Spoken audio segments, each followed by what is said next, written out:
Bienvenidos a Todo se sabe, soy Alejandra Puente, los voy a acompañar a desarrollar, entender el panorama de hoy, un panorama complejo que sin duda va a continuar dividiendo a nuestro país entre aquellos que creen que el indulto y gracia presidencial otorgada a Alberto Fujimori está justificada, es merecida, es justicia, y aquellos que creen que no. Uno de los aspectos que está generando más controversia es la decisión que va a tomar el colegiado B de la Sala Penal Nacional, que va a determinar si es que se puede aplicar o no esta gracia presidencial que impide que Alberto Fujimori sea procesado por el caso Pativilca, la muerte de 6 personas a manos del grupo Colina. Para él, el fiscal está pidiendo 25 años de prisión. Y si es que se ratifica la aplicación de esta gracia presidencial, no sería procesado por estos delitos. El debate está puesto. Tenemos expertos en nuestro estudio para que nos puedan ayudar a entender el panorama. Seguramente saben de la complejidad del caso, más que yo. Gustavo Derencén, exministro de Justicia, ¿cómo está? Alejandra, doctor Caro, buenas noches. Gracias por la invitación. Bueno, y Carlos Caro, abogado penalista. Muchas gracias, Alejandra. Bueno, primero, su review, su resumen de lo que ha ocurrido hoy en la audiencia y los argumentos expuestos. Hay básicamente un argumento de la Fiscalía que asegura que por una cuestión procesal de trámite no procede la gracia presidencial porque no se cumplen los plazos.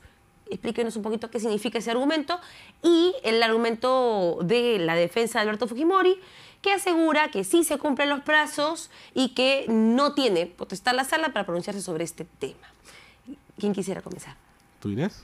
Bueno, usted que fue exministro de Justicia. Gracias, muy agradecido. Pues en realidad una audiencia esperada, y una audiencia en la que sobre todo pudimos tener la oportunidad de escuchar, como bien has dicho Alejandra, los argumentos de ambas partes. Una audiencia en la que se han visto fundamentalmente dos aspectos, y en ese orden la presidenta de la sala hizo que ésta se desarrolle. En primer lugar se vio lo relativo al control de acusación solicitado por la parte civil, y por otro lado se vio un escrito por medio del cual la defensa del ciudadano Fujimori estaba solicitando que éste sea excluido en mérito a precisamente la resolución que le concedió el indulto y el derecho de gracia. En realidad los argumentos han girado en torno a lo que tú misma has indicado, más allá de Nuremberg y Tokio, etcétera, que fue mencionado. Eran argumentos que se dijeron ahí al principio. Me quedo más bien con aquellos cálculos de días más, días menos, meses, etcétera, que hizo la defensa de Fujimori tratando de indicar lo que es fundamental en su tesis, que los plazos se tienen que computar desde el año 2012 y no como pretende la Fiscalía desde junio del 2017. Para estos efectos, el abogado de la defensa sostiene que efectivamente el ciudadano Fujimori en ese momento se inició el proceso y desde ahí se tiene que computar. Naturalmente yo con ello discrepo. Y por otro lado, la defensa básicamente radicó sus fundamentos en el tratado de extradición que tenemos con Perú y Chile y en la razonabilidad que a partir del tratado se desprende. ¿Qué significa esto? Cuando un Estado solicita a otro la extradición de un ciudadano y esta es concedida por determinados delitos y no por ningún otro. En este caso concreto, Fujimori fue traído de Chile por el caso Barrios Altos y La Cantuta. Sin embargo, más adelante, el año 2015, se le solicitó una ampliación de esa extradición, cosa que es absolutamente legal y normal, y esta fue concedida. Entonces, en ese marco es que el ciudadano Fujimori es ahora incluido recién en el proceso, sin que antes haya participado en diligencia alguna. Porque el proceso estaba abierto y se estaba desarrollando, pero contra el grupo Colina. Porque hay otros imputados, y otros Alejandra. imputados. Claro que sí, claro que sí. Pero Alberto Fujimori se le involucra luego. Cuéntenos, doctor Caro, ¿por qué es importante esto de los plazos? ¿Qué tiene que ver con la gracia presidencial? ¿Cuál es la ley, la especificación legal que afecta la aplicación o no de esta gracia, para que nos entiendan los televidentes, porque Claro. seguramente no tienen idea por qué una fecha puede ser la diferencia entre que un hombre sea procesado o no. Claro, lo que dice la Constitución es que la gracia presidencial se aplica cuando hay un proceso en trámite. No es necesaria la condena, sino cuando alguien está procesado. Entonces, la gracia presidencial, según la Constitución, se aplica cuando una persona está procesada por el doble del tiempo previsto en la ley. Es decir, si un proceso tiene un plazo de 1 año, y ya pasaron 2 años, no ha sido sentenciado ni juzgado, entonces el presidente tiene la posibilidad de aplicar la gracia presidencial, que para decirlo en términos simples, implica archivar el proceso. No va a haber sentencia, el proceso se corta. Entonces ahí viene la discusión de abogados, donde hay diversas posturas. Este es todo un tema, porque para empezar hay que ver cuál es el plazo del proceso este. Este es un proceso ordinario del viejo código. Del viejo código. El plazo ordinario es 4 meses, más 2 con ampliación serían 6 meses. Pero como es un proceso complejo, porque ha habido extradición, múltiples imputados, múltiples víctimas, el plazo se duplica a 1 año. Muy bien. Entonces, es un proceso donde la instrucción puede durar hasta 1 año en teoría. Multiplicado por 2, que es lo que dice la Constitución, significaría que debería de haber pasado en el caso concreto por lo menos 24 meses o 2 años. De ahí viene toda esta discusión. Entonces, luego viene la pregunta, ¿desde cuándo se cuenta el plazo? Según la defensa de Fujimori, se cuenta desde que se inició el proceso, hace varios años atrás, con lo cual ya habrían pasado los 24 meses. Según la defensa de las víctimas y el Ministerio Público, el plazo se cuenta desde el momento en el cual Fujimori es incorporado al proceso, es decir, marzo del 2017, con lo cual apenas habrían pasado 9, 10 meses a la fecha. Entonces, frente a esta, digamos, variopinta posibilidades de interpretación, siempre uno tiene que guiarse por determinados principios. Yo en particular creo que hay muchos argumentos para no aplicar la gracia presidencial, como el tema de la motivación, de lo cual hablaremos luego seguro, pero el tema del plazo es un tema relativo, porque, como se dice, siempre en la interpretación hay que estar a lo más favorable al imputado o lo más favorable al reo, con lo cual fácilmente la sala podría salir por el lado de, bueno, ya vamos a aplicar lo más fácil, lo más favorable al reo, considerando además de que la regla de la gracia presidencial y de la Constitución no es una regla ni de prescripción, tampoco es una regla de plazo razonable del proceso penal, sino es una regla de derecho de gracia. Es una regla de la facultad política del presidente de poder aplicar esto bajo esa regla básica, ¿no?, de que se haya duplicado el plazo del proceso. Yeah. En este sentido, ¿usted opina, igual que el doctor Caro, que podría la sala fácilmente decir vamos a aplicar lo que favorece más al reo y vamos a contar desde que se abrió el proceso, porque si no estaríamos cometiendo una injusticia contra este señor? Bueno, en efecto, el derecho penal, en un supuesto de eventual lesión, tiene que favorecer al reo, ¿no? Pero no tiene que ser ese el único argumento de raciocinio de la sala, naturalmente. Hay bastantes otros más. La propia Constitución establece la obligación de motivar debidamente las resoluciones. Y si se revisa la resolución que concede el indulto y la gracia, no existe motivación alguna con relación a la gracia. Sí con relación al indulto, débil o no, eso se cuestionará en otro espacio. Pero con relación a la gracia es nula la motivación, cero. Cuando estuvo aquí el abogado Alberto Fujimori, dijo que sí se había motivado y la motivación era la misma que la del indulto. No, ¿Eso se puede aplicar? Es que no tiene que ser necesariamente la misma. Lo que es más, no tendría que ser la misma, tendría que ser una propia. Por la naturaleza de las figuras jurídicas, el indulto perdona las condenas, mientras que la gracia afecta a los procesos en trámite. En consecuencia, no tiene que ser necesariamente la misma motivación. Es cierto que también se ha aludido a una gracia de carácter humanitario, pero otra deficiencia que tiene esta resolución, y es absolutamente evidente, a diferencia de otras muchas resoluciones de gracia, la gran mayoría, 99.9%, la resolución indica con precisión cuál es el proceso, expediente, causa, delito, imputado. En esta resolución se ha pretendido ocultar la figura de Pativilca, el expediente de Pativilca y la mención expresa del ciudadano Fujimori comprometido en ese expediente. Ese es otro de los elementos más que ahondan en la irregularidad de haber concedido la gracia y pretender utilizarla para excluir al ciudadano Fujimori del proceso Pativilca. ¿Qué opina usted, doctor Caro, sobre estos argumentos? ¿Se está pretendiendo ocultar o se pretendió ocultar con esta falta de motivación en la gracia presidencial el proceso Portivilca y el involucramiento de Alberto Fujimori? Claro, y efectivamente la población debe entender que la motivación significa de que cuando un presidente de la República, un juez, una autoridad decide algo, que en este caso implica, claro, que este caso implica cortar un proceso por derechos humanos, tiene que haber una explicación jurídica de por qué se toma una decisión tan drástica. Entonces, el abogado Fujimori dice que no. Sí, pero dice que no es necesario, que eso no es obligación y que no hay artículo en la Constitución que diga cuántos párrafos, líneas tiene que tener una motivación. Y eso es correcto, pero aplicado al caso no lo es. Por lo siguiente, el Tribunal Constitucional ha dicho que la motivación no tiene que ser amplia, pero la motivación tiene que ser suficiente. Puede ser un párrafo, puede ser incluso una línea, pero tiene que ser suficiente. Y la pregunta es si es que en la resolución suprema de la gracia presidencial hay suficiencia, y desde mi punto de vista no la hay.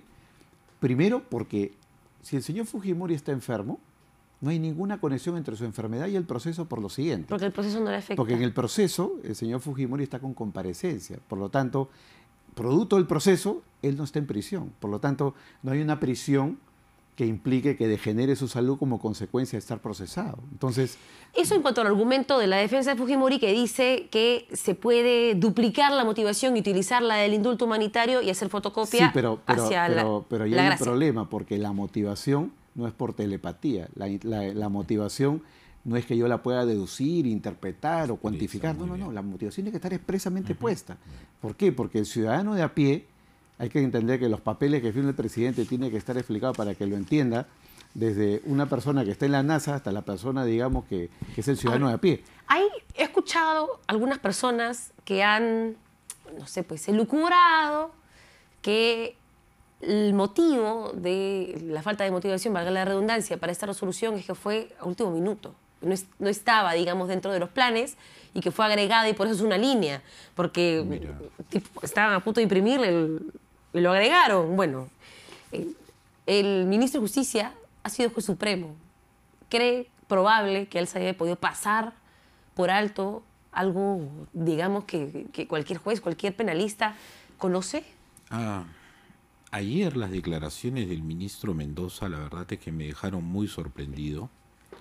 Yo comprendo la posición del ministro, debe estar muy preocupado porque mucho va a depender de lo que ocurra con esta resolución, lo que le va a ocurrir a él respecto a la acusación constitucional que tiene planteada en el Congreso. Entonces él sale a defender su resolución. Hasta ahí puedo entenderlo. Sin embargo, creo que estuvo ya extralimitando el papel de su defensa al extremo probablemente hasta de convertirse en un abogado de oficio. Pero sin perjuicio de ello, quiero decir lo siguiente, Alejandra. Tratándose de un tema como este, vinculado a derechos humanos, traído de Chile bajo el rótulo de delito de lesa humanidad, ya la Corte Interamericana de Derechos Humanos ha indicado respecto de la motivación que cuando se está frente a estas situaciones que resultan absolutamente gravosas, la motivación debe ser aún mucho mayor, más abundante, porque lo que se pretende es excluir del alcance de la justicia a alguien que eventualmente podría resultar responsable por la comisión de delitos de derechos humanos. Pero si hay Entonces, un debate. esto exige necesariamente, y me parece que el próximo viernes va a ser motivo de análisis ante la Corte Interamericana, precisamente esta evidente ausencia de motivación de la resolución. Ese es otro debate, porque aquellos que defienden el indulto y la gracia otorgada a Alberto Fujimori aseguran que no son delitos de lesa humanidad porque no han sido, su sentencia no dice condenado por delitos de lesa humanidad, entonces como no dice eso, no puede aplicarse ese acápite, esa especificación de la Corte Interamericana de Derechos Humanos. ¿Qué opina usted, doctor Caro? Fíjate, Alejandra, acá hay todo un tema de gran debate que obedece al hecho de que muchas personas no han leído la resolución. La sentencia condenatoria tiene grandes párrafos, grandes páginas en relación a lo que es la motivación por lesa humanidad. Y en la parte final, la condena dice dos cosas. Dice, número uno, que el señor Fujimori es condenado por delito de homicidio calificado, lesiones y secuestro, entendido como delitos de lesa humanidad. Porque en el Perú no está tipificado el delito de lesa humanidad, lo ha hecho el propio juez San Martín. Pero el entendimiento como delito de lesa humanidad tiene una consecuencia muy práctica, ¿no? Que es que no cabe la prescripción, que no pueden haber medidas de impunidad como puede ser un indulto, digamos, fraudulento. Si el indulto está efectivamente motivado, fundamentado en temas médicos indiscutibles, eso es otra cosa. Y no sabemos porque no tenemos acceso al expediente, pero eso es otro tema. Exactamente, pero digamos que las reglas son imprescriptibilidad, las reglas son de que no se pueden aplicar mecanismos de impunidad, y por otro lado tiene que haber todo un tema vinculado a la atención de las víctimas. Para eso está puesta la parte final de lesa humanidad. Más allá de la discusión, digamos, tan precisa, tan pura jurídicamente sobre si esto es lesa humanidad o no, que hay toda una discusión, porque en verdad los delitos de lesa humanidad tienen una tipificación muy específica a nivel de la Corte Penal Internacional, con todo un desarrollo amplio, ¿no? Que no es necesariamente el mismo del penal en nuestro país. Ese es el estándar, digamos, para juzgar a nivel de la Corte Penal Internacional. A nivel de los países, además, la regulación cambia de país en país. En el caso del Perú tenemos los llamados delitos contra los derechos humanos, pero que no involucran ninguno de los delitos por los cuales fue condenado el señor Fujimori. Pues el señor Fujimori fue condenado, como reitero, por delito de homicidio calificado, lesiones y secuestro, en el caso de Catuto y Barrios Altos. El ministro de Justicia ha dicho dos cosas que también han saltado a la luz justificando el indulto a Alberto Fujimori, y por qué no entrega el cuaderno médico, el informe médico, a los más de 30 pedidos que tiene a nivel nacional de distintas instituciones. Él asegura que el informe médico de Alberto Fujimori y su registro médico es privado, la Constitución ampara su privacidad, y él, al entregarlo, estaría violando la privacidad del expresidente. ¿Este argumento se sostiene? Lo he escuchado también decir que él ha sido enfático en informarle a la Corte que le está enviando el expediente bajo responsabilidad suya, quiero decir, de la Corte, respecto de la confidencialidad de los documentos. Hay un elemento que es absolutamente cierto, Alejandra. Las historias médicas, las historias clínicas, forman parte del derecho a la intimidad de las personas. Sin embargo, nada nos hace dejar de creer que, tratándose de un expediente que va a ser materia de un análisis judicial, la sala lo necesita y la Corte lo necesita. No creo que pueda estar ahí volanteándose el expediente naturalmente, pero hay autoridades que sí son competentes y que tienen derecho a tenerlo. Por ejemplo, yo me atrevo a pensar que en ese grupo está la Defensoría del Pueblo. La negativa a dar el expediente no hace sino contribuir a este oscurantismo, a este velo que le pretenden dar, y hace creer, porque esa es la percepción, de que algo malo se ha hecho, ¿verdad? Más allá de los plazos, cuando lo presentaste, cuando lo reingresaste. Y un solo pequeño detalle: hoy día el abogado de la defensa ha ofrecido al tribunal entregar un expedientillo, él lo ha calificado como expediente administrativo, conteniendo algunas piezas con relación a la historia clínico-médica. Entonces, creo yo que si el abogado de la defensa nosotros le recomendamos que empiece a divulgar el expediente, porque si ellos dicen que es un indulto humanitario y nosotros no hemos visto cosas tan básicas como, no sé, pues no, cuántas veces ha sufrido de arritmia, cuántas veces ha sido atendido, qué medicamentos se le suministran, si esos medicamentos efectivamente, no sé, no garantizan su seguridad. Es información que va a poder respaldar o no el indulto que se le ha otorgado. Pero bueno, vamos a ver si le aceptan el expedientillo. Escuchemos qué dijo el ministro Enrique Mendoza sobre la Defensoría del Pueblo, porque él está en desacuerdo con usted. Él dice que la Defensoría del Pueblo no tiene facultades sobre este tema y por eso no tendría por qué darle el expediente y estaría faltando a su trabajo. Escuchemos entonces las declaraciones del ministro de Justicia. Una autoridad que es el Defensor del Pueblo, que viene y hace afirmaciones que son inexactas o insuficientes, más bien, sin motivación. Él considera que no tiene motivación. Precisamente su declaración es la que no tiene motivación. El indulto, ¿por qué? Porque, en primer lugar, él mismo reconoce que no ha tenido acceso al cuaderno, al mal llamado expediente. Le llamamos expediente por la razón de numeración, pero es un cuaderno no es un expediente judicial. No es un expediente judicial. Claro. Por si acaso, este indulto tiene dos respaldos: el médico o humanitario y la facultad del presidente de dar un indulto, sin necesidad de médicos. Sí. Así que eso es por doble partida y doble carga tiene el respaldo de esta decisión. El resto, no hay cosa más íntima que es el resto del historial médico de una persona. Es una cuestión personalísima. Y eso está protegido, voy a dar lectura, artículo 1 y 2 de la Constitución, la Ley 29733 de protección de datos personales, la Ley General de Salud 26842. Pero este indulto, que si bien ha sido rápido, naturalmente iba a salir los primeros días de enero, sin necesidad de papa o con papa o sin papa, porque era por Navidad. El 28 de julio y fin de año se salen indultos. No quiero...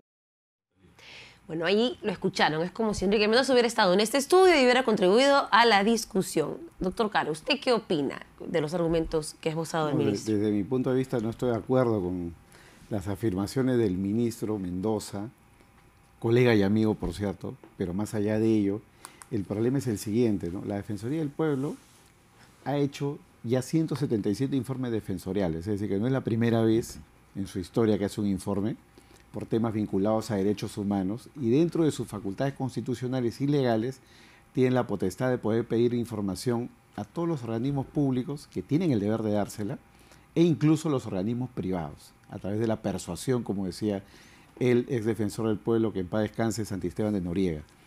El detalle, Alejandra... Pero, ¿y por qué? Para que nos quede claro como peruanos, ¿por qué el defensor del pueblo tiene, si es que no tiene, por ejemplo, sus informes no son vinculantes? Si quisiéramos podríamos ignorarlos y pretender que no existieran. No son vinculantes, no son obligatorios, pero son orientativos. Se supone que la Defensoría del Pueblo es, por decirlo de alguna manera, un organismo que vela, digamos, por el cumplimiento de los derechos de las personas, en el caso de derechos humanos en particular, por la protección de las víctimas, de manera que tiene la potestad de poder realizar estos análisis, y evidentemente el tema de la salud, que es un tema netamente privado, como bien se ha dicho, es un tema que tiene que ser ponderado frente a qué, ¿no? Porque está por un lado el derecho a la intimidad versus la posibilidad de que te quiten de encima estar 12 años más en prisión. Por lo tanto, en ese balance uno no puede decir, no, secretismo, cierro la información sobre el tema médico, pero tienes que excluirme de los 12 años de condena que me quedan, porque tienes que creerme de que en verdad sí estoy suficientemente enfermo. ¿Cuál sería entonces el motivo real, cree usted, para ocultar la información o no darla? Desde mi punto de vista, cuando se actúa de esa manera es porque hay algo que esconder, hay algo que cuestionar, y seguramente cuando uno lea la información van a salir cosas nuevas, ¿no? Como por ejemplo, puede salir ahí si es que efectivamente estamos ante una enfermedad degenerativa, si es que en realidad el señor Fujimori tiene la posibilidad de ser atendido dentro de lo que era el Fondo Barbadillo sin riesgo para su vida, o podríamos saber, por ejemplo, ahí si es que efectivamente las opiniones de su médico de cabecera, de su médico que ya había sido, digamos, tratante en el pasado, fueron determinantes para frente a la opinión de los otros dos médicos que formaron la Junta Médica. Entonces, este es un tema, desde mi punto de vista, que ya tiene una connotación pública, ¿no? Es como los funcionarios públicos que exponen su vida privada y se exponen al escrutinio cuando deciden ser funcionarios públicos. Yo no soy experta en Derecho y tampoco lo he estudiado, pero sí he llevado un curso de Derecho para comunicadores en la universidad, y una de las cosas, una de las bases y fundamentos jurídicos que se me quedaron es que cuando una persona es personaje público, esos derechos a intimidad no son los mismos que las de una persona privada, porque esa persona, al participar de la vida pública, se está exponiendo al escrutinio público también. Entonces, la privacidad de Alberto Fujimori, quien fue expresidente y quien ha sido objeto de una gracia presidencial, me imagino que no es la misma, pues, que de Perico de los Palotes. No sé, supongo. ¿Qué opina usted? No dejas de tener razón, Alejandra, pero quiero agregar algo.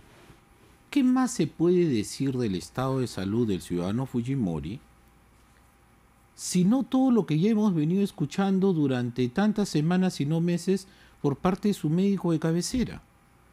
Él cada mañana salía y daba el parte médico y nos decía hasta qué temperatura había tenido esa mañana. Todo eso, presumo yo, que está contenido en la historia médica. Lo que hay que hacer es evaluar si aquellos diagnósticos, aquellas enfermedades son degenerativas, progresivas, y si el lugar donde estaba internado ponía en grave riesgo su estado de salud. Y tenían los exámenes correspondientes. Entonces, que los corroboran, porque al fin, cualquier médico agarra un resultado, una lectura y puede tener el mismo diagnóstico. La medicina no es como el periodismo, no hay tantas diversas opiniones. Es que allí entonces se generan las suspicacias, salvo que estos médicos de esta junta hayan tenido pues algún tipo de iluminación externa, tendríamos que enterarnos nosotros a qué conclusiones han llegado para afirmar que el estado era absolutamente grave, enfermedad degenerativa, progresiva, etcétera, que ponía en riesgo su estado de salud, ¿no? Entonces, aquello está en el expediente.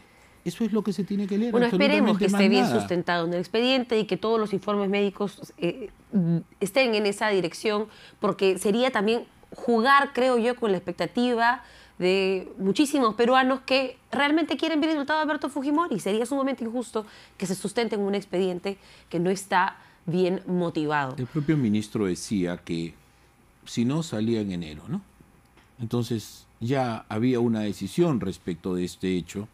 Habría que ver entonces por qué se decidió en esta oportunidad con estos plazos tan rápidos, generando lo que hoy día ya se conoce como un indulto exprés, ¿no?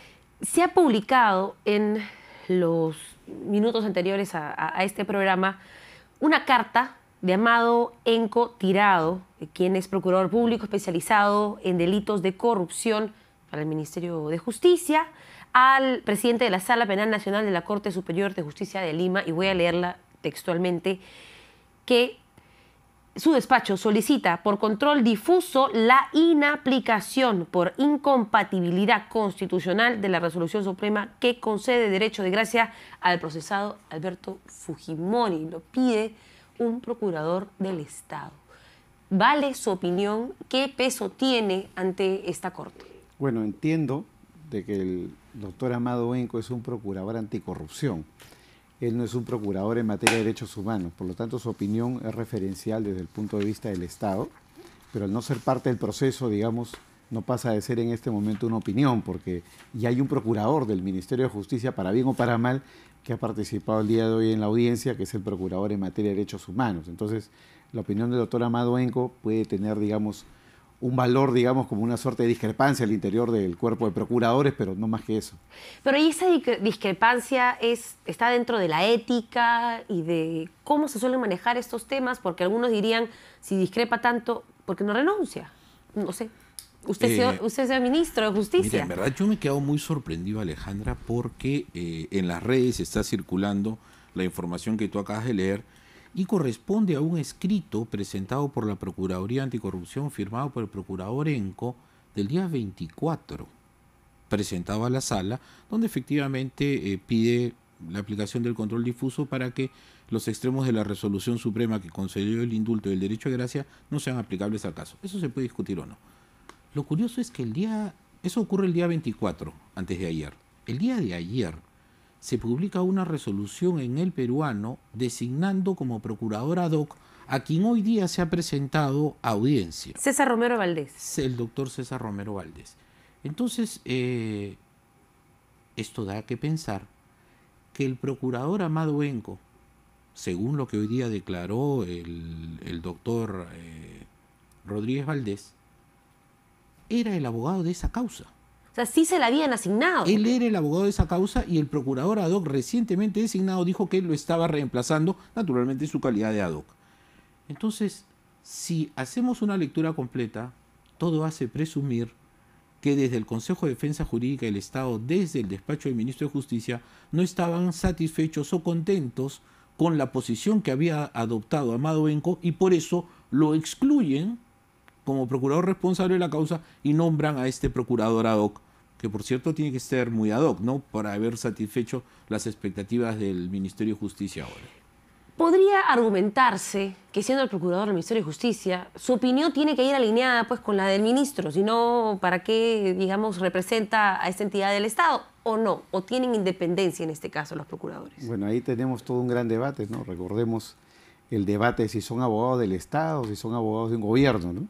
Y finalmente acá hay un tema muy, muy especial porque ellos son procuradores para casos normalmente donde el Estado es agraviado. Y este no es un caso, Alejandra, en que en estricto el Estado sea el agraviado, porque en temas de derechos humanos, en temas de homicidios calificados, los agraviados son pues la población, las víctimas, ¿no? De manera que esta es una figura un poco extraña, ¿no? Porque en verdad son casos donde a mi entender no debería de haber una participación de las procuradurías en materia de derechos humanos, más aún si es que ya hay una parte civil.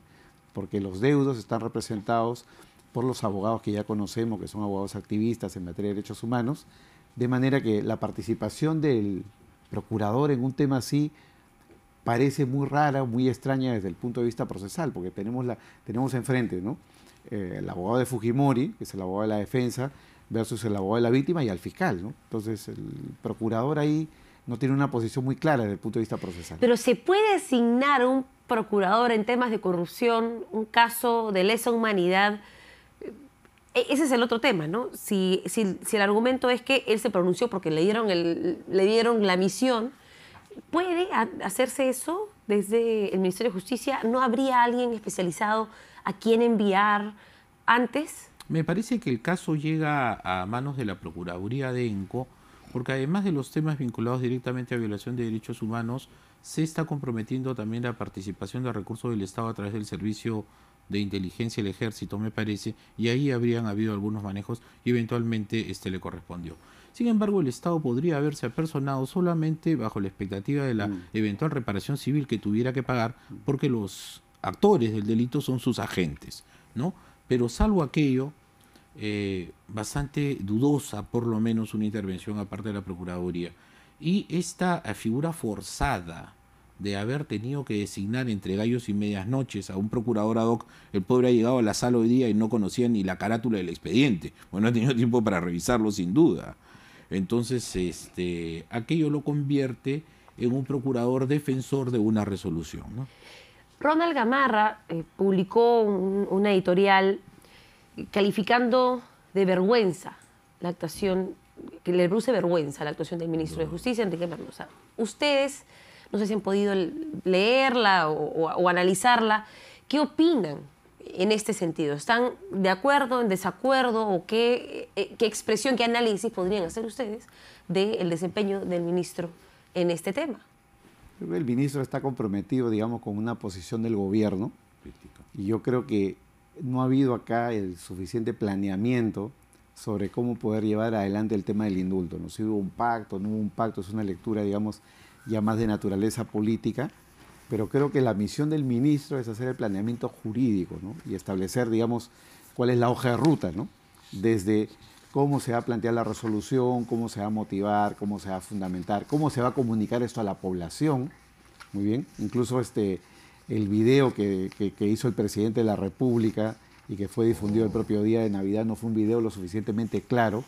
Hubiera sido bueno, digamos, de que haya habido, digamos, una sesión pública, presidente de la República, ministro de Justicia, con las banderas del Estado peruano, diciendo vamos a explicarle a la población en qué consiste esta resolución, y no digamos, aprovechar de este contexto de la Navidad, los días de fin de año. Entonces, tiene que haber habido un planeamiento, y eso es lo que no ha habido en este caso concreto, y yo creo que ese es un tema que, más que un error político, es un error jurídico, ¿no? Porque todo esto es lo que ha generado, como ha dicho el doctor Adrián Sen, una situación de oscurantismo, una situación de que algo se quiere ocultar, algo se quiere enterrar, y mucho de eso vamos a ver como tema de discusión el 2 de febrero a nivel de la Corte Interamericana, porque la Corte Interamericana hace una evaluación con otro estándar, que es el estándar supranacional, donde el criterio para determinar si es que este indulto es violatorio o no del derecho internacional de los derechos humanos, es ver si el Estado está comprometido o no con la persecución de estos delitos, digamos, graves de lesa humanidad. ¿Qué pasa si se determina que no? Que el Estado peruano no está comprometido con la persecución de esos delitos y que efectivamente, como alegan los abogados de las víctimas, se ha pretendido generar impunidad frente a delitos de derechos humanos. ¿Qué pasa entonces? Bueno, Alejandro, esto lo vamos a saber el próximo viernes 2, donde el emplazado es precisamente el Estado peruano, quien va a tener que dar explicaciones ante el sistema interamericano respecto de las razones por las cuales ha emitido este indulto y este derecho de gracia. En primer lugar, y coincido plenamente con el doctor Caro, lo que se busca a través del sistema es tratar de establecer la responsabilidad internacional de los estados frente a eventuales violaciones de los derechos humanos cuando éstas hayan sido cometidas por sus agentes. En este caso concreto, se va a analizar la proximidad que pueda tener la decisión del indulto y el derecho de gracia con los principios y los estándares convencionales respecto de elementos como la impunidad O como- También se va a analizar el derecho de gracia porque hasta el momento tenemos los titulares, el análisis en general han estado dirigidos hacia el indulto, pero la Corte Interamericana de Derechos Humanos también va a analizar el derecho de gracia otorgado. La Corte debería hacer un análisis integral de esta decisión, tanto el indulto, tanto la gracia, y sobre todo cuando la gracia está implicando, como ya vemos ahora de manera directa, un caso de violación de los derechos humanos atroz, que es el caso Pero la Pativilca, sentencia ¿no? de la Corte Interamericana de Derechos Humanos es por Cantuta y Barrios Altos. Pativilca, Va a digamos, revisar, en efecto, tienes toda la sale razón. de esta resolución. En efecto, tienes toda la razón. La Corte va a revisar, y así se llama, una audiencia en la que va a hacer seguimiento del cumplimiento de las sentencias Barrios Altos y La Cantuta. Eso es absolutamente exacto. Sin embargo, presumo yo, y esto también por la experiencia, la Corte no va a poder mirar al costado. La Corte no va a mirar al costado y va a decir, radico competencia solamente sobre las sentencias Barrios Altos y La Cantuta cuando tiene frente a sus ojos Pativilca. A mí no me sorprendería que haya un pronunciamiento expreso también sobre ello y que además lo encuentro absolutamente razonable. ¿Y qué pasa? Primero, ¿cuáles son los posibles escenarios? ¿Qué tipo de decisiones podrían tomar en la Corte Interamericana de Derechos Humanos? Y segundo, ¿qué pasa si efectivamente se pronuncia sobre Pativilca? Sí, Porque ¿cuánto tiempo tiene la Sala Penal Nacional para decidir? A ver, la Sala Penal Nacional sobre el tema de Pativilca tiene el plazo que le otorga la ley hasta la próxima audiencia, que es hasta 8 días. Muy bien. Si no, el proceso se quiebra. Justo. Exactamente, de manera que va a tener que decidir de manera rápida en ese plazo. Yo creo que en verdad los argumentos están claros y la Sala tendrá que decidir. Pero a nivel de la Corte Interamericana, efectivamente, es una audiencia de supervisión de la ejecución de los casos de La Cantuta y Barrios Altos, y ese es el punto, el meollo es el indulto. Claro, evidentemente lo que se resuelve en relación al indulto, en la medida que el propio ministro ha dicho que toda la fundamentación de la gracia es la misma que el indulto, la respuesta cae de madura, se cae uno, se cae el otro. Entonces, ahora, ¿cuáles son los escenarios posibles, no? Ahí yo tengo una discrepancia con lo que ha resuelto la Corte, y no es una discrepancia de hoy día, sino yo la tengo por escrito hace muchos años, y es el tema del debido proceso, ¿no? Porque el abogado del señor Fujimori pidió estar presente, poder hablar, eventualmente incluso que el señor Fujimori pueda participar por teleconferencia, y eso es un derecho básico desde mi punto de vista, porque lo que resuelve la Corte lo va a afectar directa o indirectamente al señor Fujimori, que formalmente no es parte del proceso. No es parte del proceso formalmente. Formalmente son los deudos, las víctimas y el Estado peruano. Pero evidentemente lo que resuelva la Corte va a implicar que el indulto permanezca o no permanezca, digamos, a nivel del sistema jurídico. Entonces, creo que ahí la Corte ha sido muy restrictiva en lo que es la protección de lo que es el debido proceso y el derecho de defensa. Pero al margen de ello, la Corte Porque no va a poder participar el abogado Fujimori. ha dicho de que solamente le Está van a dejar yendo. presentar escritos, amicus curiae y nada más, ¿no? Sí, está viajando. Nos contó que ya tiene su pasaje comprado, va a estar 2 días antes en Costa Rica y presto en la Claro, audiencia. Pues son audiencias públicas, se puede sentar entre el público. Eso. Claro, ojo que la Corte podría hacer lo mismo que hizo en el año 2012 con la sentencia del caso Villastén, que seguramente también recordará el doctor Adrián Sen, ¿no? Porque el caso Villastén, la Sala Suprema en algún momento rebajó la pena de 25 a 20 años al Grupo Colina, muy bien, y dejó de calificar el delito como lesa humanidad. Los dedos muy rápidamente en septiembre del 2012 pidieron también una audiencia parecida a la del 2 de febrero y lograron que la Corte de inmediato diga de que esa sentencia tenía que dejarse sin efecto. Y la Corte Suprema, ¿no? Ya ni siquiera estamos hablando de una decisión como una resolución suprema, sino la propia Corte Suprema tuvo que dejar sin efecto esa decisión y adecuarla al sistema interamericano. Entonces tenemos que, digamos, allanarnos a lo que diga la Corte Interamericana de Derechos Humanos. Además, porque el Código Procesal Penal del 2004 trae un procedimiento de cumplimiento de sentencias de la Corte Interamericana de Derechos Humanos. ¿Podría esperar la Sala Penal Nacional hasta después de escuchar lo que tiene que decir la Corte Interamericana de Derechos Humanos para pronunciarse? Como ha advertido el doctor Caro, hay un problema de plazos. Si no se cumplen estos plazos, se quiebra el proceso. Se tiene que recomponer una nueva sala, etcétera. Eso sería terrible. No creo que esta sala vaya a caer en ese grave error. Lo que quiero agregar es que en esta audiencia de supervisión no se va a dictar una sentencia. Eventualmente sea la primera audiencia de varias otras que vengan adelante en seguimiento a este caso. Eventualmente la Corte pueda solicitar no solamente el expediente, sino que algunos peritos médicos puedan hacer una revisión de este expediente, pueda solicitar que eventualmente se pueda examinar al propio indultado Fujimori, etcétera. Entonces, No creo yo que sea tan definitiva El 2 de la febrero no decisión va a ser que el- vaya a terminar el 2 de el día. febrero. Creo que pueden haber más audiencias con relación a esto, porque estamos viendo la supervisión. ¿Qué significa la supervisión de las sentencias? Las sentencias, cuando se dictaron en Barrios Altos y La Cantuta, el sistema interamericano a través de la Corte le dijo al Estado peruano: tienes que desarrollar todos tus esfuerzos para lograr identificar a las personas que han cometido estos delitos y que sean procesadas adecuadamente para que reciban condena. La pregunta es, ¿Fujimori estaba involucrado ahí? ¿De qué manera afecta esta decisión de Kuczynski vía indulto con relación al compromiso que ya había asumido el Estado peruano de que he referido de que los responsables sean condenados, ¿no?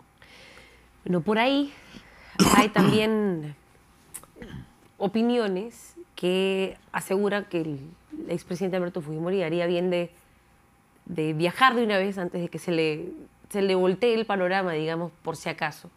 Si eso ocurriera, ¿qué pasaría con los procesos que se le siguen a Alberto Fujimori y estas digamos, dos salas que van a tomar decisiones sobre su futuro?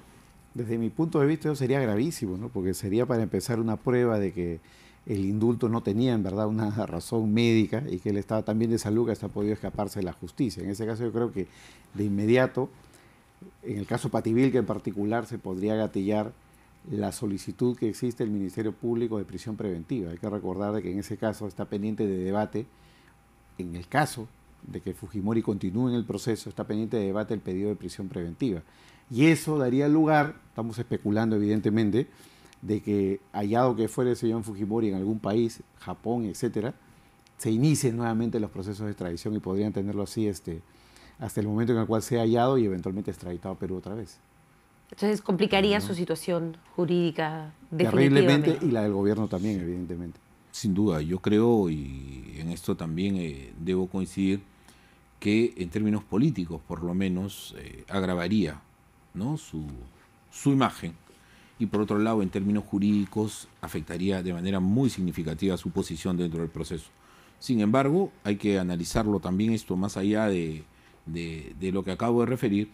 Es una posibilidad. El ciudadano Fujimori, el indultado Fujimori, en este momento no tiene impedimento de salir del país.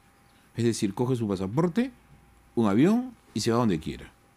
Y uno de los lugares donde podría ir es Japón, de donde sería imposible traerlo por su condición de ciudadano japonés y que no hay tratado de extradición alguno que permita. ¿Qué es lo que se podría decir como excusa? Es un país bastante más desarrollado en términos médicos y ahí se le va a hacer su tratamiento. O sea, me parece que sería la excusa y es una posibilidad que yo no descarto, ¿eh? Me parece que, como están las cosas actualmente, como tú bien has indicado, Alejandra, ese rumor podría hacerse realidad, ¿no? Sobre todo viendo cómo se va agravando su situación. Lo de hoy ha sido un batacazo, me parece, nada favorable, y viene lo del próximo viernes, que imagino va a seguir una suerte aún peor. Gracias a ambos por habernos acompañado. Qué gentil. Sabemos Gracias. que es un debate que despierta pasiones. Intentamos traer una postura similar a la del abogado de Alberto Fujimori, pero nadie, aparentemente no hay jurista que piense igual a otro en este país. Ustedes discrepan muchísimo en sus análisis, pero la idea es que exista claridad en nuestros televidentes y esperamos haber logrado eso. Gracias por contribuir. Muchas gracias, Alejandro. Gracias. Bien, bueno, vamos a hacer una pausa, todo se sabe, pero quédese porque va a estar en nuestro set Antonio Ledesma, el exalcalde de Caracas, quien ha venido específicamente a nuestro país para denunciar las violaciones a los derechos humanos que se cometen en Venezuela y para pedirle expresamente al presidente Pedro Pablo Kuczynski que no deje que Maduro venga a esta reunión que se va a producir para analizar la situación de Venezuela en nuestro país. ¿Qué más tendrá que decir tras la pausa?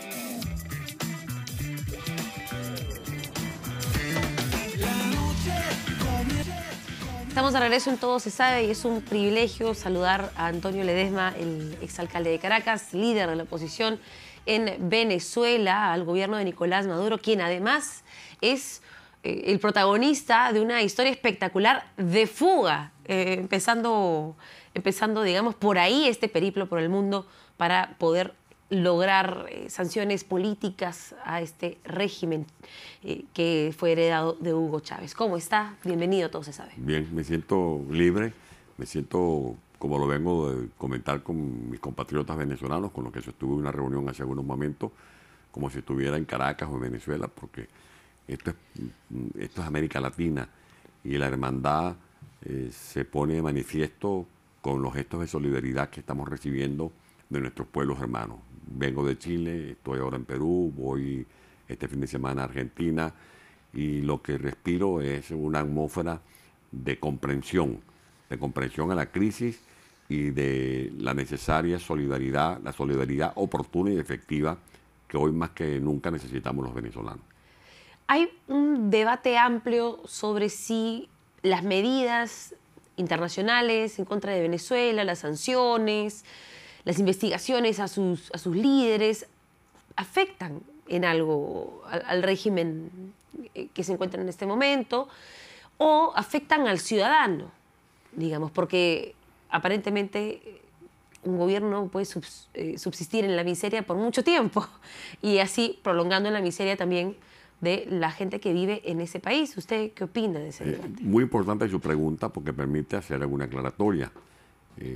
Los voceros del régimen arguyen que las sanciones son una agresión a la nación. En ningún caso. No hay que confundir las cosas. Estas son sanciones personalizadas, no son sanciones contra Venezuela ni contra el pueblo. Son sanciones contra individualidades que están coludidos con el narcotráfico, eso está comprobado en expedientes que cursan en distintas instancias. Son sanciones contra figuras del régimen que son responsables de la perpetración de crímenes de lesa humanidad. Estoy seguro que usted como periodista acuciosa siguió los horribles sucesos que tuvieron lugar el pasado 15 de enero, cuando Nicolás Maduro prácticamente ajustició de manera extrajudicial a unos venezolanos que fueron masacrados en lo que se conoce como la masacre del Junquito y que también son responsables de las torturas de decenas de venezolanos o de los asesinatos que se consumaron el año pasado en el periodo de protestas entre abril y el mes de julio. Son sanciones contra figuras que son responsables, como ya he dicho, de crímenes de lesa humanidad, que están involucrados en escandalosos hechos de corrupción de un país, como usted lo resumía en su comentario.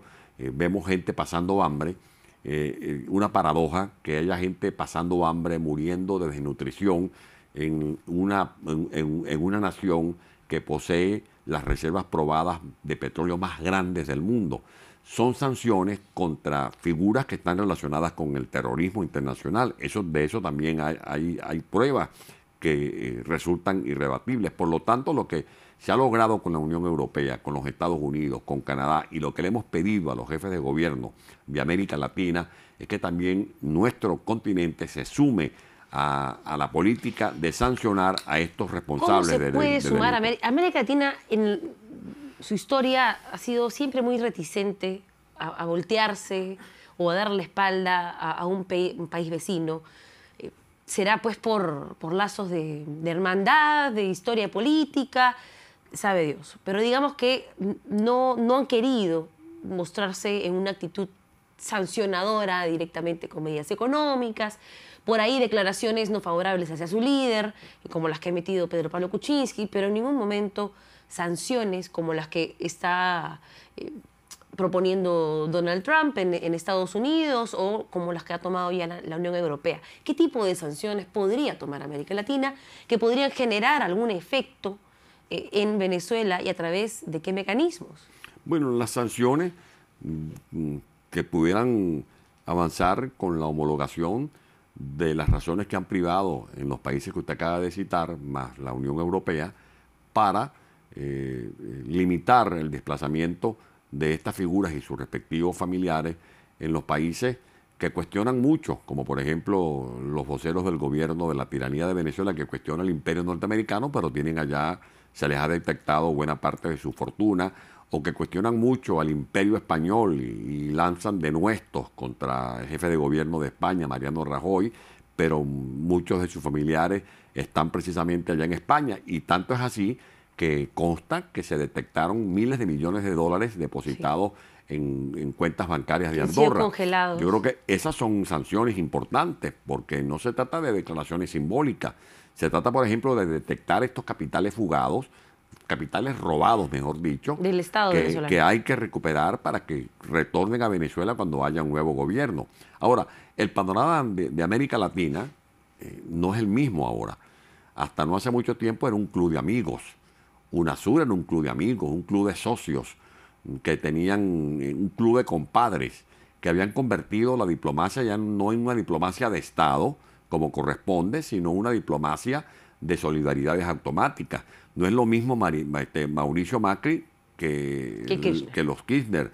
No es lo mismo este proceso de cambio que se tiene que producir en Brasil, que no es lo mismo lo que está ocurriendo ahora, por ejemplo, en Perú, del giro que está tomando la política exterior de Chile, incluso en la gestión final de la presidenta Bachelet con su canciller Muñoz. No es lo mismo lo que está ocurriendo ahorita en Ecuador. O sea que hay una conciencia de solidaridad de gobernantes, de diplomáticos, que ya no están mirando para los lados y que no están siendo indiferentes, sino que tienen que entender que el problema de Venezuela es un problema de América Latina. ¿Debería, en este caso, permitirse que Nicolás Maduro venga a Lima para participar de la Cumbre de las Américas? Siendo objetivo, eso no depende del presidente Kuczynski, porque eso no es un evento organizado por la Cancillería de Perú. Es un evento organizado por la Organización de Estados Americanos y se cursan las invitaciones desde el epicentro de esa institución que está en Washington. Ahora, lo que yo le comentaba ayer al presidente Kuczynski y a la canciller con la que tuve la oportunidad de conversar es que hay que responder una pregunta. Pero la OEA ha sido bien crítica con Venezuela. Raro que le permita participar, no sé. Porque son cuestiones institucionales, reglamentarias. Lo que vale la pena preguntarse es a qué puede venir Nicolás Maduro a una cumbre donde se va a hablar de libertad, donde se va a hablar de justicia, donde se va a hablar de la necesaria defensa de los principios que resguardan los derechos humanos, cuando Nicolás Maduro es el principal violador en América Latina de los derechos humanos. ¿De qué justicia puede hablar Nicolás Maduro cuando tiene un pueblo sumido en la miseria? Donde el salario de un trabajador, de una periodista como usted, por ejemplo, en Venezuela, no gana más de $8 al mes. Por eso Venezuela está en todas partes. Menos que un cubano. Es un sueldo paupérrimo que está incluso por debajo de los salarios de Haití, de los salarios de Cuba. El salario de un trabajador en este momento, del salario mínimo integral, no supera los $4. Claro, son miles de bolívares, seguramente, el cambio. Bueno, por la devaluación, pero además de la devaluación, la inflación más alta del mundo. Y la excusa que da Nicolás Maduro es que el culpable de la inflación es Cristóbal Colón o Pizarro o el Imperio norteamericano, cuando el régimen de Maduro y de Chávez han manejado la bicoca de más de 1.500 millones de dólares en los últimos años, que representa 10 veces el presupuesto asignado a la Unión Europea. ¿Por qué Nicolás Maduro y sus partidarios siguen ganando elecciones en Venezuela? Bueno, en la última elección regional y de autoridades locales no participó la oposición porque lo consideraron inútil, presumían que iba a ocurrir un fraude, pero ¿por qué continúa, digamos, ganando elecciones y por qué la gente no se aboca a las calles? Yo lo diría de otra manera, siendo objetivo y partiendo de una realidad que no se puede ocultar. No es que sigue ganando, es que sigue cometiendo fraudes, porque lo que se hizo el 30 de julio del año pasado fue un soberano fraude, tanto así que inmediatamente la comunidad internacional calificó como inconstitucional la Asamblea Nacional Constituyente y el pueblo se movilizó. Ahora eso es un pueblo que está sitiado militarmente. Los venezolanos, cuando protestamos, nos arriesgamos o a que nos metan presos, como ocurrió conmigo, que me tuvieron reducido a prisión por más de 1000 días, sin juicio, sin pruebas, o que lo maten, como ocurrió, por ejemplo, con los estudiantes que el año pasado fueron asesinados con disparos a quemarropa, o que los dirigentes políticos se han inhabilitado, como ha ocurrido con muchos compañeros que tienen un liderazgo probado en Venezuela. O sea, es un pueblo secuestrado y por eso hemos venido a pedir apoyo y auxilio a la comunidad internacional, secuestrado por ejércitos extranjeros. Venezuela está invadida por más de 30.000 funcionarios cubanos. Venezuela está sitiada militarmente por grupos que responden incondicionalmente a la dictadura de Nicolás Maduro. Y cuando no son los grupos militares o policiales, son los grupos parapoliciales, o son las mafias que manejan el contrabando de gasolina, o son los carteles de la droga. O sea, es un pueblo amenazado constantemente y por eso estamos invocando el principio de la injerencia humanitaria, porque los venezolanos estamos siendo agredidos de manera sistemática y son agresiones además masivas.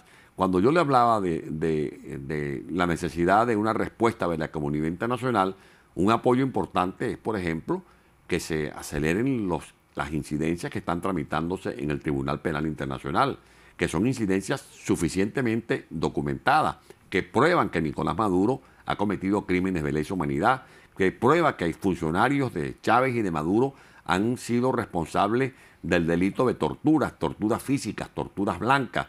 Y no es porque alguien diga o haga referencia a una anécdota, no, es que hay testimonios de viva voz narrados por las víctimas, más de 350 testimonios, por ejemplo, en un expediente de una denuncia introducida por la doctora Tamara Sojú, que está siguiendo un curso en el Tribunal Penal Internacional.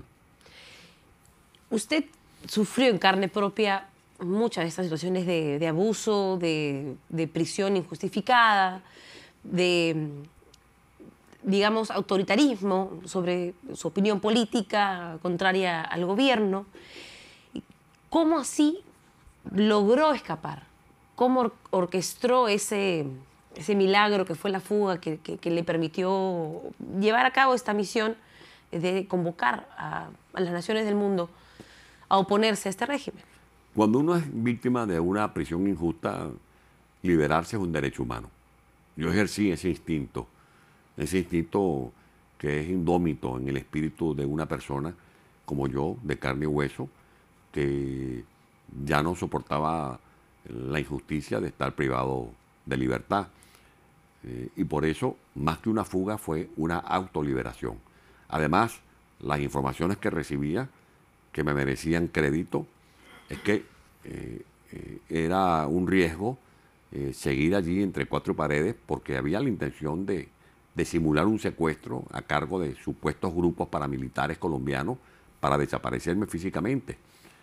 Y por eso corrí el riesgo, porque fue un gran riesgo el que corrí, salir de mi casa por cárcel, de atravesar más de 1000 kilómetros, tener que pasar por más de 29 puntos de control militar y policial, hasta que llegué al puente de la frontera con Cúcuta y llegar a poner un pie en el territorio de Colombia. ¿Cómo cree que logró pasar todos esos puntos de control sin ser notado, siendo usted una persona bastante visible en Venezuela? Corriendo riesgo. Yo creo que lo primero fue el riesgo, la ayuda de Dios y la ayuda de mucha gente buena, porque Venezuela es un país de gente mayoritariamente buena.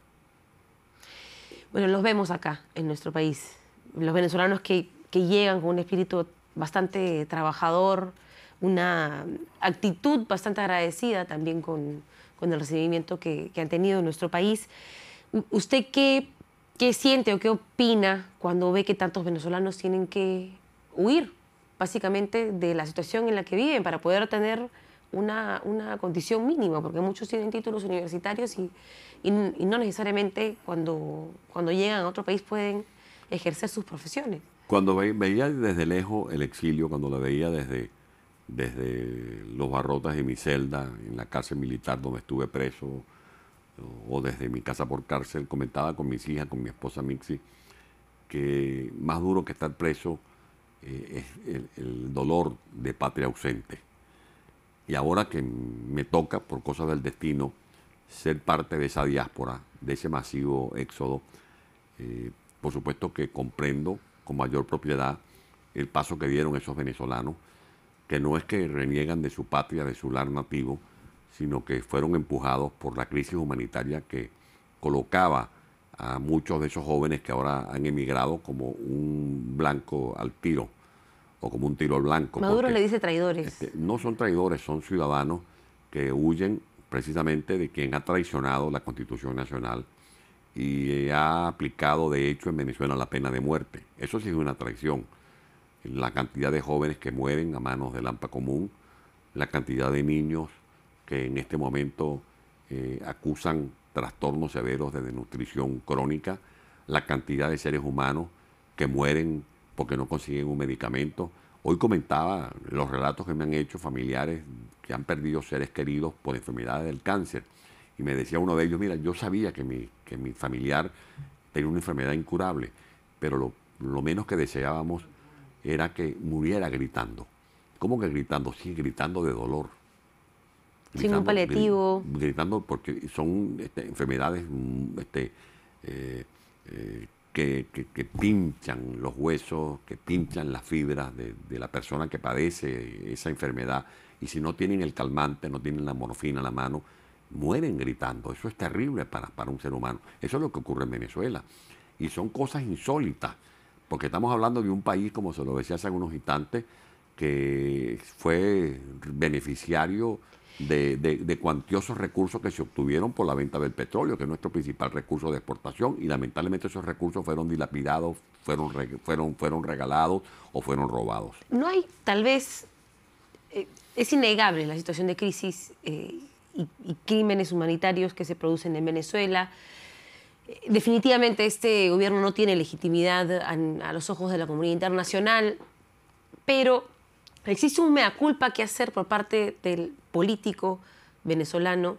Yo viví en Venezuela hasta el año 2001, más o menos, que fue justo cuando asumió el poder Hugo Chávez, y era un país, lo recuerdo, con bastante riqueza y bastantes diferencias y desigualdades.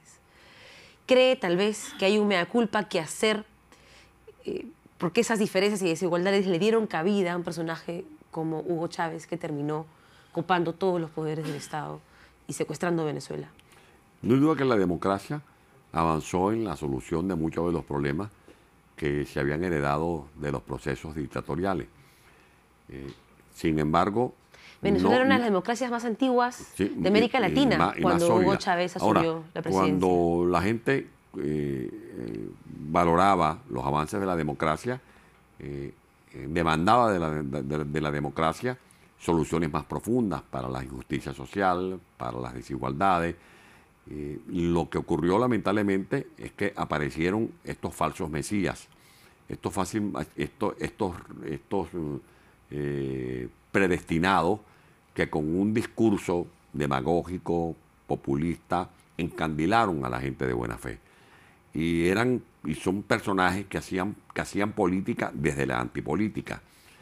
Y por eso es importante que pueblos como el de Perú, el de Chile, el de Argentina, Dios quiera nunca caigan en las redes de estos pescadores de oficio que le ofrecen a los pueblos que tienen dificultades de empleo, de disfrute de servicios básicos, le ofrecen alcanzar al cielo con las manos, llevar al pueblo al paraíso, y terminan empujando a los pueblos hacia un precipicio, como ha ocurrido desgraciadamente en Venezuela.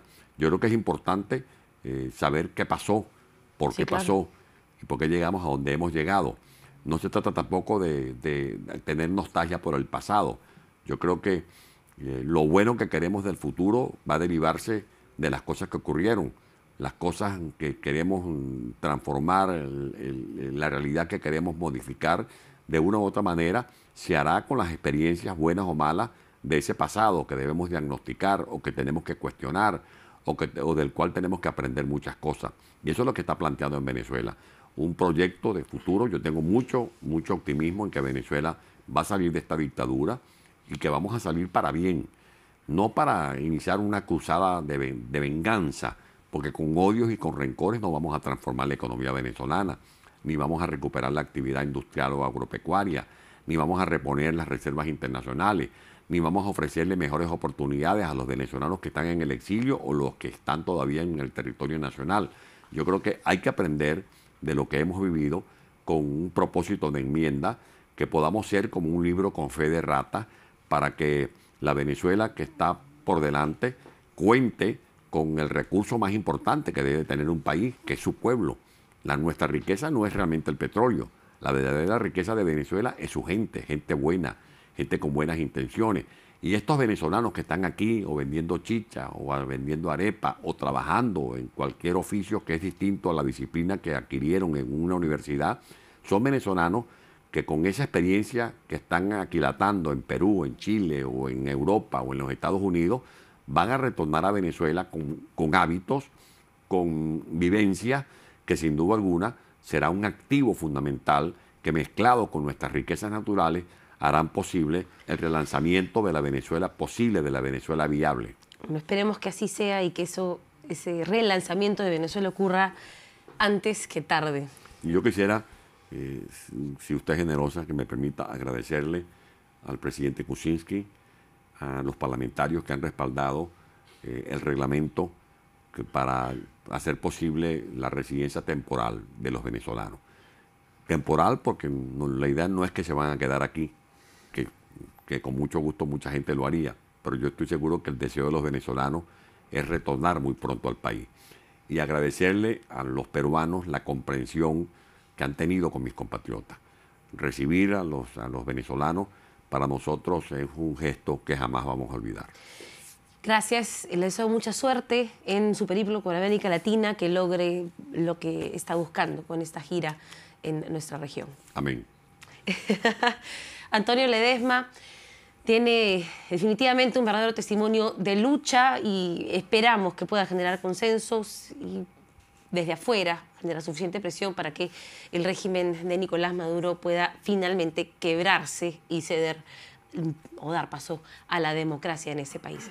Esto fue Todo se sabe, es viernes, gracias por habernos acompañado, estamos todos muy pendientes del panorama político porque enero ha traído muchas decisiones e incertidumbres para nuestro país.